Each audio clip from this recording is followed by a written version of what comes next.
आसन जीवा आज श्री गणेश कला केन्द्र टांगणापल्ली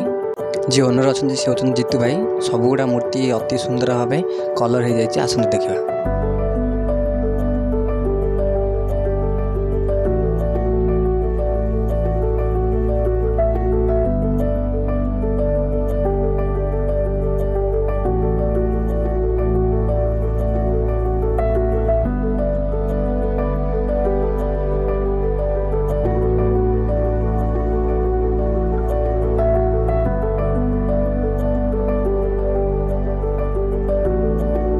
चलतु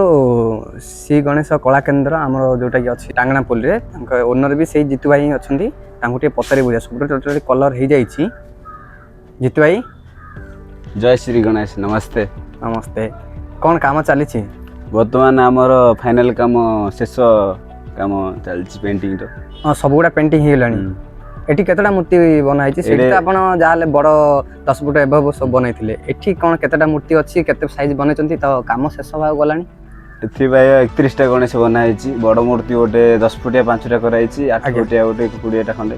टोटल 31टा मूर्ति तैयार कराई सब कलर काम सरी गलानी। पेंटिंग काम सरी गलानी सब खाली स्टोन काम अछि टिकी कोड स्टोन लगा जी। हां हां भलो तो पेंटिंग भलो है सब गुडा तो कलर काम सरी छै कस्टमर सब आसिलेनी ना केते मूर्ति अछि ना सब सरी गला प्राय हमर 25 गणेश प्राय बुकिंग सरी गलानी आ 5 पीस गणेश अछि ओ टोटल 5 पीस गणेश अछि। अच्छा अच्छा टोटल केते दिन समय लागिला प्राय 1.5 मास आरंभ हलानी 1.5 मास हलानी 1.5 मास बतन तो और अछि 10 दिन खंडे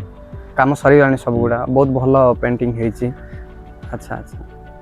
आ कोन मूर्ति करछंती आमर टांगणापल्ली नरेंद्रपुर पाखे प्राय 31टा मूर्ति है भाटकुमड़ा 20टा गणेश भाटकुमड़ा तो बनाई वीडियो पड़ी लोक मैंने देखी सारे कारण से पेंटिंग भी आरंभ होनी से व्हाइट प्राइमरी मारी छाड़ा कारण एथि सरले तापर आम भाटकुमड़ा जाई पेंटिंग करी शीघ्र राति काम भी करिया पड़ुछि। सेठी केतटा पिला वर्कर काम करछन एठी आ केतटा वर्कर केतला सेठी केतला समय दोछन एठी केतला समय दोछन टाइम तो टिके कष्ट होछि कारण 2टा काउंटर जोगु टिके कष्ट हेबा लागि ए वर्ष कारण बेसी कष्ट लागुछि 2टा काउंटर 60टा मूर्ति जो ओहो परिश्रम भलो करछन सेठी केतटा लेबर लागि छन 5-6 जन टोटल हमर 5-6 जन एपट सेपट होई मिसिरी काम करछ। सेठी 5 जन एठी 5 जन काम करछन। अच्छा अच्छा केते टका प्राइस कोन अछि प्राइस तो से टंका 100टा आरंभ करी 30-35 हजार बजेट रखा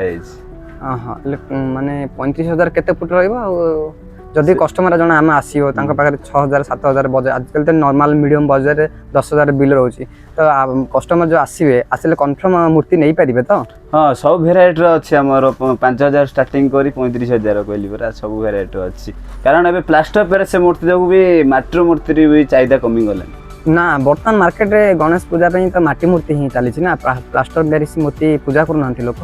किंतु लोक माने बुझबा नथि बाहर राज्य लोक आसी जो पीओपी प्लास्टर पर से मूर्ति जो बनै जो व्यापार करूचंती सेति पे टिके माटी मूर्ति चाहिदा कमी अछि कारण से मूर्तिटा टिके फिनिशिंग देखिया पई। अच्छा जो माने ये छांच द्वारा ये करा किंतु आमर ओडिया पिला आम ओडिया माटी रे मनीष माटी रे किपरि मूर्ति तैयारी करी निजर कला देखौचंती कि बुझी पारु नथि लोक माने। हां हां और से माने बाहर आसी के एठी आम एरिया रे रही की मूर्ति बिक्री करछन प्लास्टर पेरिसी तो समस्त जानिया दरकार जे गणेश पूजा माटी मूर्ति ही पूजा करन प्लास्टर पेरिसी सुंदर देखा जाउ जे से जाउछन ना व्यापार करिया मध्ये बे टिके भय लागिलानी कारण आमे जो पैसा जो बाकी कराणी काम करछु इन्वेस्ट करछु कारण एती आमे परिश्रम मिलियो कि मिलिया नै सेती परिश्रम इन्वेस्ट जति होछि तापर फायदा किछि हो नै कारण प्लास्टर पे से चाहिदा बेसी बढ़ी आइछि आ माटी मूर्ति के भल से चाहिदा बुझी पाउनथि देखंतु आज्ञा माटी मूर्ति मात्र प्लास्टर पे टाइप रो काम होछि देखंतु पूरा फिनिशिंग काम करी लोक दियाउछि लोक बुझिया पड़ो माटी भी पूरा फिनिशिंग काम देखिया जदी कष्ट कोटे जदी कस्टमर आसीबे एठी तल आपन एड्रेस टा कहबे एटा नरेंद्रपुर बरहमपुर प्राय 5-6 किलोमीटर अछि नरेंद्रपुर पाखरे टांगणापल्ली रे शिव मंदिर पाखरे मूर्ति स्टॉल रे कारखाना टी आपन नंबर टा 7381610128 आउडे 9348908514